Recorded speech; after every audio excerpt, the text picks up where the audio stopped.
नमस्कार, आप देख रहे न्यूज 18। मैं हूं आपके साथ मेनका चौधरी और ये वक्त है लाख टके की बात का।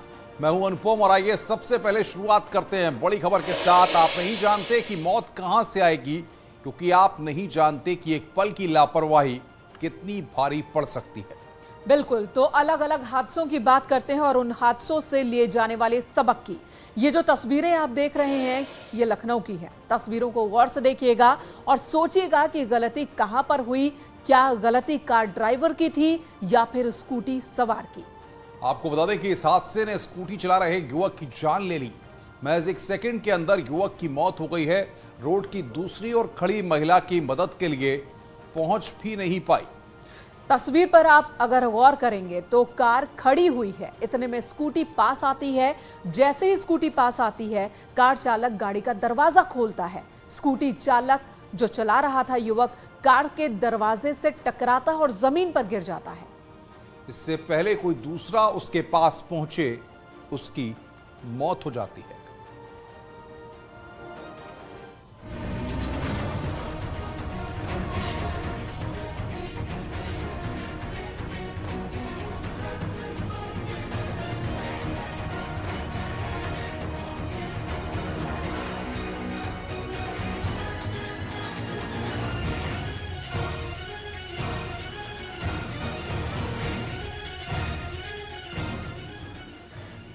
सड़क पर जरा संभल कर,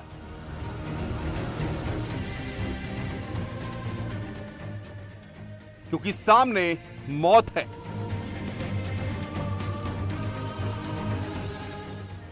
एक चूक और मौत पक्की है।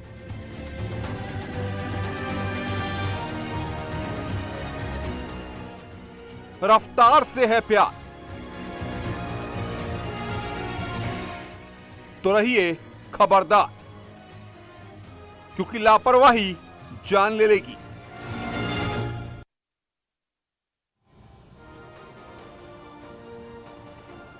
ये तस्वीरें डराने वाली हैं और ऐसी ही न जाने कितनी ही तस्वीरें हैं जो हमें खबरदार करती हैं।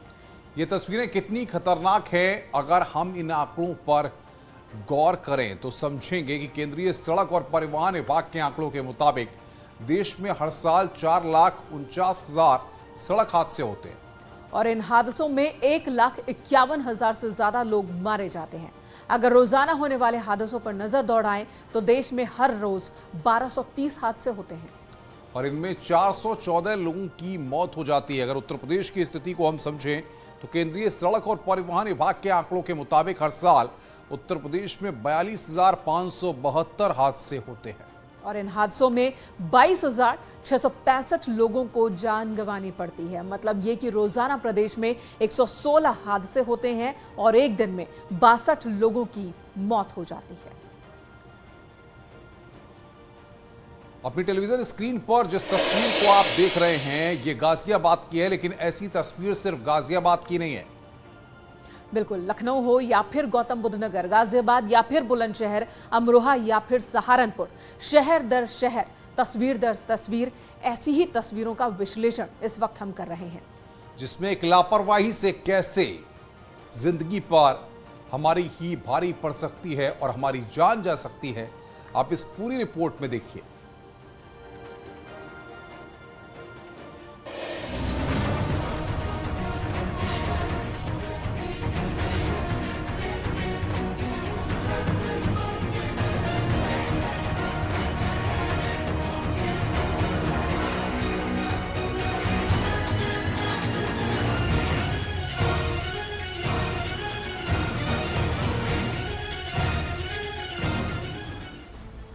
सड़क पर स्टंटबाजी जान ले लेगी।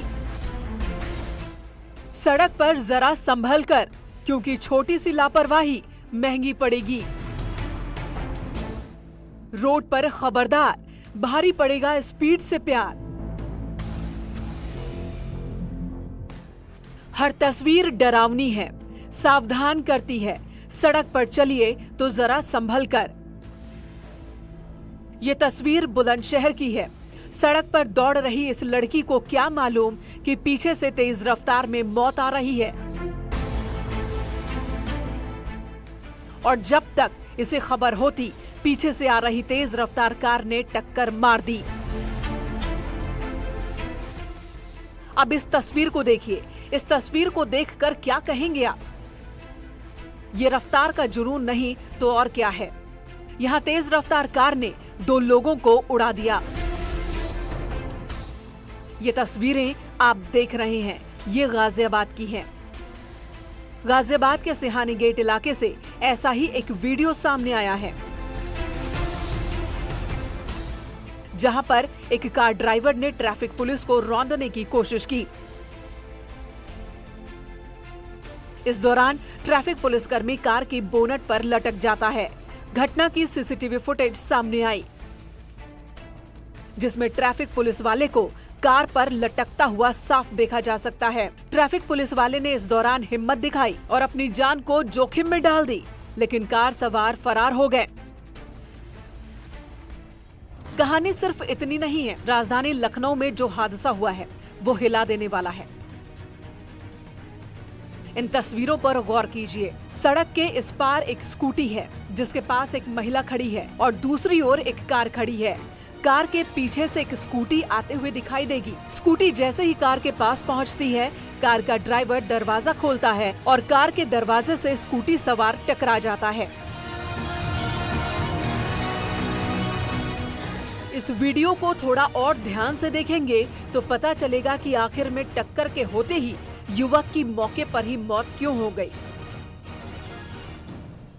स्कूटी जब कार के दरवाजे के पास आती है तो उस वक्त इस तस्वीर पर जरा गौर कीजिए।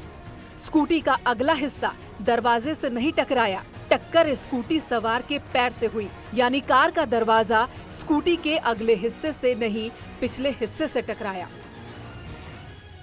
और जिस जगह पर टक्कर हुई वहां पर स्कूटी सवार की थाई और पेट का हिस्सा था। टक्कर होने के बाद स्कूटी सवार उल्टा जमीन पर गिरा और सिर सड़क से टकरा गया। सड़क पर सिर जोर से टकराया और स्कूटी सवार तुरंत बेहोश हो गया और उसकी मौत हो गई। अब तक आपने जो भी तस्वीरें देखी हैं, हर तस्वीर एक ही संदेश देती है कि सड़क पर सावधानी हटी तो दुर्घटना घटी। Bureau report, news 18।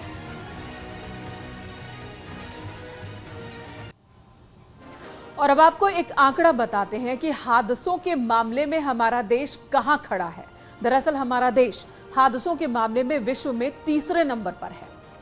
पहले नंबर पर अमेरिका में हर साल 22,11,439 हादसे होते हैं और मौत का आंकड़ा 37,461 है। दूसरे नंबर पर है जापान, जहां पर 4,99,232 हादसे होते हैं और यहां पर 4,698 लोगों की जान चली जाती है।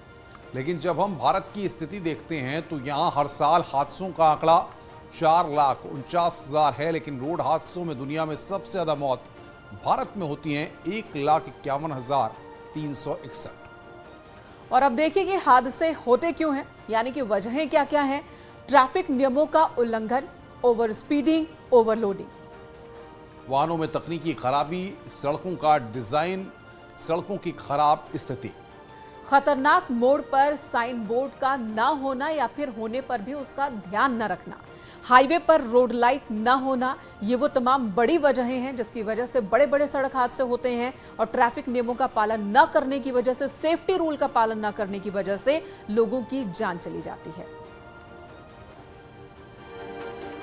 सर्वप्रथम कार सवार चालक को दाहिनी तरफ का दरवाज़ा जो कि सड़क की तरफ खुलता है उसको बहुत संभल के आगे पीछे देखकर ही खोलना चाहिए।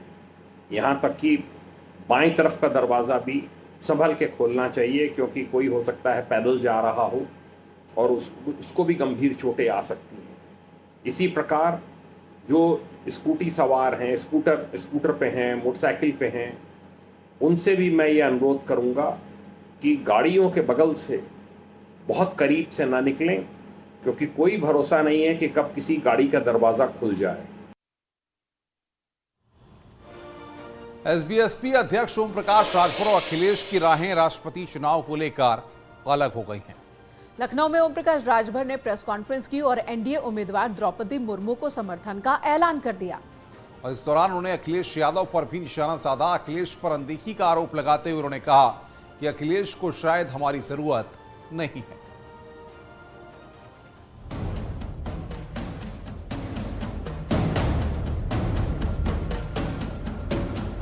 उपचुनाव के बाद से चली आ रही एसबीएसपी और समाजवादी पार्टी के बीच तनातनी के बाद दोनों ही दल उस जगह आ गए हैं जहां से गठबंधन का टूटना तय है। बस औपचारिकता बाकी है। मेरे एक ही बयान, मैंने कोई गलत बात नहीं कहा। एसी से बाहर निकल करके लड़ने की बात, उनके जो नवरत्न लोग हैं, नवरत्न में एक रतन जो टीवी पर आके बोलते हैं। दरअसल ओम प्रकाश राजभर जो आज बोल रहे हैं उसकी शुरुआत तो बहुत पहले हो गई थी, और जब राष्ट्रपति चुनाव को लेकर यशवंत सिन्हा लखनऊ पहुंचे थे तो तस्वीर बिल्कुल साफ हो गई थी। ये बात और है कि राजभर अब बोल रहे हैं। राष्ट्रपति के चुनाव को लेकर के जब उन्होंने नहीं पूछा, मेरी दिली इच्छा थी समाजवादी पार्टी अखिलेश यादव जी बतावें तो मैं उनके साथ वोट देने के लिए रजामंद था, कोई दिक्कत नहीं थी। जब उनको जरूरत नहीं है तब फिर हम किसको वोट दें? ओम प्रकाश राजभर का दर्द और गुस्सा उस कार को लेकर है जिस फॉर्च्यूनर कार के बारे में कहा गया कि वो गाड़ी अखिलेश यादव ने दी है। कम से कम समाजवादी पार्टी का तो दावा यही था। हालांकि राजभर ये मानने को तैयार नहीं। मैं इनोवा से चलता हूँ, स्कॉर्पियो से चलता हूँ, मेरे पास 2 इनोवा है। मैं बराबर अपने इनोवा से चलता हूँ। एक इनोवा आज के लगभग 4 साल पहले की खरीदी गई है, एक इनोवा लगभग 2 साल पहले की खरीदी गई है। अगर 2017 के बाद अब तक की टाइमलाइन देखें तो पता चलता है कि अखिलेश यादव जो भी गठबंधन करते हैं वो चुनाव के तुरंत बाद खत्म हो गया। फिर बात कांग्रेस की हो या फिर बीएसपी की, लिहाजा जब एसबीएसपी से तलखी बढ़ी तो कांग्रेस समाजवादी पार्टी पर हमलावर हो उठी।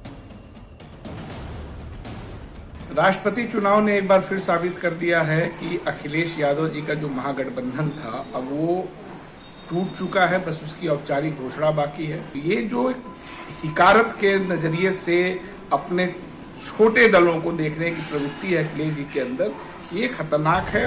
सिर्फ कांग्रेस ही नहीं बल्कि बीजेपी, एसबीएसपी और समाजवादी पार्टी के बीच बड़ी तलखी पर तंज कस रही है, क्योंकि राजभर ने एनडीए उम्मीदवार द्रौपदी मुर्मू का समर्थन किया है। लिहाजा बीजेपी राजभर के फैसले का स्वागत कर रही है। मैं ओम प्रकाश राजभर जी के फैसले का स्वागत करता हूं। भारतीय जनता पार्टी की तरफ से स्वागत करता हूं, उनका आभार प्रकट करता हूं। वास्तव में बहन द्रौपदी मुर्मू समाज के ऐसे वर्ग की प्रतीक बन करके आई हैं जिसको सदियों बीत गई, सर्वोच्च पद की तरफ कोई ला नहीं पाया था, लेकिन आदरणीय प्रधानमंत्री नरेंद्र मोदी जी ने आदिवासी समाज से एक बहन को सर्वोच्च पद तक पहुंचाने का मार्ग प्रशस्त किया है। बहरहाल अब इंतजार है कि गठबंधन तोड़ने का औपचारिक ऐलान कौन करता है। क्या राजभर फैसला करेंगे या फिर समाजवादी पार्टी ये घोषणा करेगी? Bureau report. चलिए, ये बात तो एसपी अलायंस की हुई, लेकिन समाजवादी पार्टी की मुश्किलें और भी बढ़ती हुई नजर आ रही है, क्योंकि राष्ट्रपति चुनाव से पहले एक पुराने अखबार की कटिंग सामने आ गई है। समाजवादी पार्टी के मुश्किलें बढ़ा सकती है कटिंग। दरअसल इस पुरानी कटिंग को डिप्टी सीएम केशव प्रसाद मौर्य ने ट्वीट किया था। उसके बाद ये फोटो सोशल मीडिया पर वायरल हो रही है। अखबार की पुरानी कटिंग के मुताबिक इंटेलिजेंस रिपोर्ट का हवाला देते हुए मुलायम सिंह यादव को यशवंत सिन्हा ने आईएसआई एजेंट बताया था। उस वक्त मुलायम सिंह यादव रक्षा मंत्री थे। यशवंत सिन्हा ने प्रधानमंत्री एचडी देवगौड़ा से खुफिया फाइलों में खुद की टिप्पणियों को देखने का आग्रह भी किया था। साथ ही नेपाल संसद के सदस्य मिर्जा दिलशाद बेग के साथ मुलायम के घनिष्ठ संबंधों का भी जिक्र किया गया था। मुलायम सिंह को बिहार और उत्तर प्रदेश में आईएसआई की बढ़ती गतिविधियों में सीधे तौर पर शामिल बताया गया था। तो यशवंत सिन्हा ने कहा था कि मुलायम को रक्षा मंत्री बनने का कोई नैतिक अधिकार नहीं है। अखबार की इसी कटिंग के साथ अखिलेश यादव और यशवंत सिन्हा की मुलाकात की एक फोटो भी सोशल मीडिया पर वायरल हो रही है।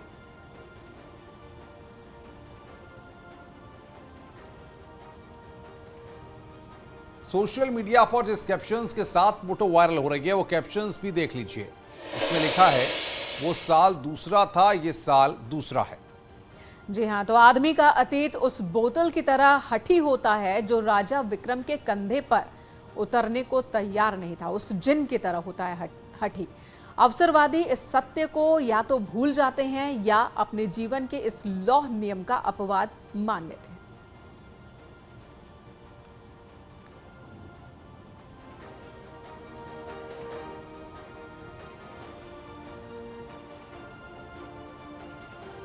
वहीं डिप्टी सीएम ब्रजेश पाठक ने भी एक ट्वीट किया है और उन्होंने यही तस्वीर शेयर की है जिसमें लिखा है कि श्री मुलायम सिंह जी को आईएसआई एजेंट बताने वाले महानुभाव का राष्ट्रपति पद के लिए समर्थन कर अखिलेश ने एक बार फिर अपने व समाजवादी पार्टी के संस्कारों को प्रदेश के सामने रख दिया है।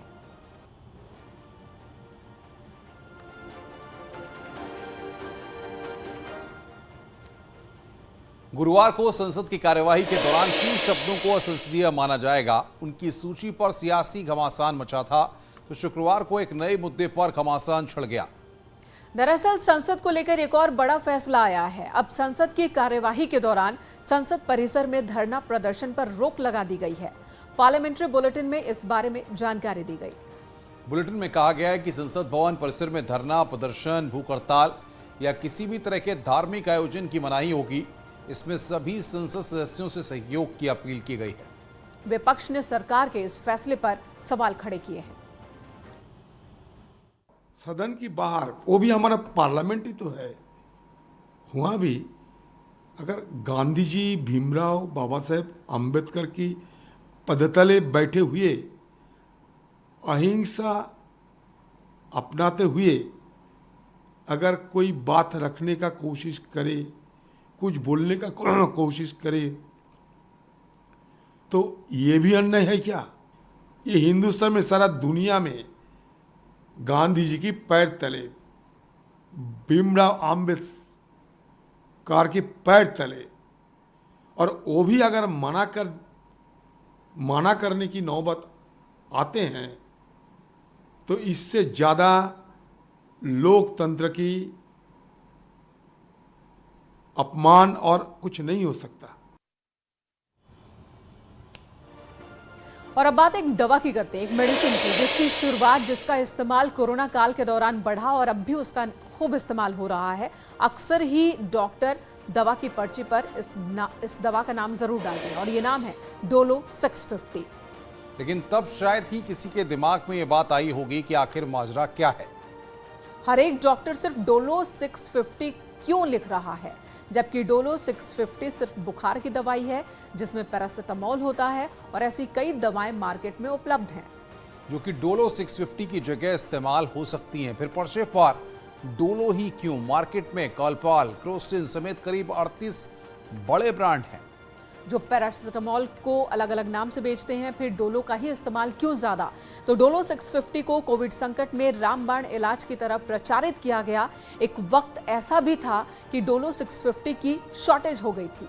लेकिन ऐसा क्यों? इन तमाम सवालों का जवाब आयकर विभाग की डोलो 650 बनाने वाली माइक्रो के लैब्स के ठिकानों पर 6 जुलाई को हुई छापेमारी में मिले हैं। जो जानकारी निकलकर सामने आई है उसके मुताबिक माइक्रो लैब्स ने दवाई की बिक्री बढ़ाने के लिए 1000 करोड़ रुपए डॉक्टर को गिफ्ट बांट दिए। जी हां, डॉक्टरों को 1000 करोड़ रुपए सिर्फ गिफ्ट के तौर पर बांट दिए गए, जिससे ज्यादा डॉक्टर्स ने मरीजों को बुखार के लिए डोलो 650 खरीदने के लिए कहा। एक आंकड़े के मुताबिक कोविड संकट में डोलो 650 की 350 करोड़ स्ट्रिप्स बेची गई, जिनकी गोलियों को अगर एक के ऊपर एक रखा जाए तो माउंट एवरेस्ट से 6000 गुना ज्यादा ऊंचाई होगी। डोलो 650 की धमाकेदार बिक्री ने माइक्रो लैब्स के मैनेजिंग डायरेक्टर दिलीप सुराणा को अरबपति बना दिया। सिर्फ इस साल जून महीने में डोलो की 405.64 करोड़ की डोलो 650 की बिक्री हुई। माइक्रो लैब्स पर 300 करोड़ की टैक्स चोरी का भी आरोप लगा है। प्रमोशन तो शायद एडवर्टाइजिंग के माध्यम से इसकी अनुमति है, लेकिन हाँ, ब्राइब करके किया है तो वो अनुचित है। और उसकी जब सारा इसमें शोध होगा जांच एजेंसियों द्वारा तो इसमें फिर बात सामने आएगी क्या इन्होंने वाकई में ऐसा किया है, और अगर किया है तो फिर उन पर जो भी दंडात्मक कार्रवाई है वो होनी चाहिए। आगे बढ़ते हैं। केंद्र सरकार के निर्देश पर आज से उत्तर प्रदेश में मुफ्त बूस्टर डोज अभियान की शुरुआत हो गई है। जी हां, सीएम योगी आदित्यनाथ ने कोरोना की तीसरी डोज यानी कि बूस्टर डोज लगाने के लिए अभियान की शुरुआत की। इस मौके पर डिप्टी सीएम ब्रजेश पाठक और लखनऊ की मेयर संयुक्ता भाटिया समेत तमाम डॉक्टर अधिकारी मौजूद थे। सीएम योगी ने कहा कि जिन लोगों ने 6 महीने पहले कोविड की दूसरी डोज ली है वो बूस्टर डोज के लिए पात्र होंगे। अभियान 75 दिन चलेगा। इस दौरान 12,08,21,597 लोगों को बूस्टर डोज लगेगी। अब तक 18+ के लोगों को पहली डोज से 100% और दूसरी डोज का कवरेज 98.11% है। वहीं 15 से 17 आयु वर्ग के बच्चों ने 100% पहली डोज की खुराक ले ली है। 90% बच्चे वैक्सीन की दूसरी डोज ले चुके हैं। ये प्रिकॉशन डोज यानी बूस्टर डोज के एक विशेष अभियान आदरणीय प्रधानमंत्री जी की प्रेरणा से भारत सरकार ने प्रारंभ किया है। 18 वर्ष से अधिक आयु वर्ग के उन सभी लोगों को जिन लोगों ने कम से कम 6 माह पहले यानी 26 सप्ताह पहले वैक्सीन की दूसरी डोज ले ली है, उन्हें अब बूस्टर डोज भी अमृत डोज के रूप में फ्री में उपलब्ध करवाने का निर्णय भारत सरकार ने लिया है। कल होना है बुंदेलखंड एक्सप्रेसवे का उद्घाटन और इसके उद्घाटन को लेकर सीएम योगी आदित्यनाथ ने ट्वीट किया है। उन्होंने प्रधानमंत्री नरेंद्र मोदी के स्वागत में ये ट्वीट किया है। उन्होंने लिखा है कि प्रधानमंत्री द्वारा कल जालौन में बुंदेलखंड वासियों की आकांक्षाओं को नई ऊंचाई प्रदान करने वाला बुंदेलखंड एक्सप्रेसवे राष्ट्र को समर्पित होगा। समग्र विकास के नए आयाम स्थापित करता ये एक्सप्रेसवे नए उत्तर प्रदेश के नए बुंदेलखंड का प्रगति द्वार है। आभार और अभिनंदन प्रधानमंत्री जी। ये ट्वीट उत्तर प्रदेश के मुख्यमंत्री योगी आदित्यनाथ के द्वारा किया गया है।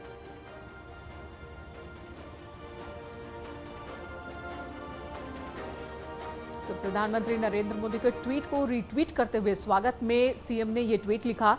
इससे पहले पीएम मोदी ने क्या ट्वीट लिखा कल उनके बुंदेलखंड के कार्यक्रम को लेकर, वो भी आपको दिखाते हैं। देखिए ये पीएम का ट्वीट जिसमें उन्होंने लिखा, कल 16 जुलाई बुंदेलखंड क्षेत्र की मेरी बहनों और भाइयों के लिए एक विशेष दिन है।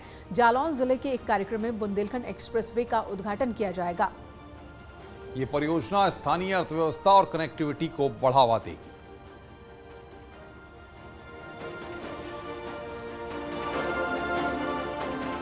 अत्याधुनिक बुंदेलखंड एक्सप्रेसवे 7 जिलों से होकर गुजरता है और इससे स्थानीय अर्थव्यवस्था को काफ़ी मदद मिलेगी।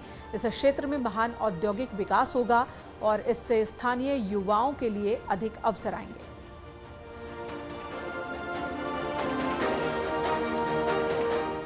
रुक रहे हैं यहां पर एक ब्रेक के लिए। खबरों का सिलसिला लगातार जारी है। आप बने रहें हमारे साथ।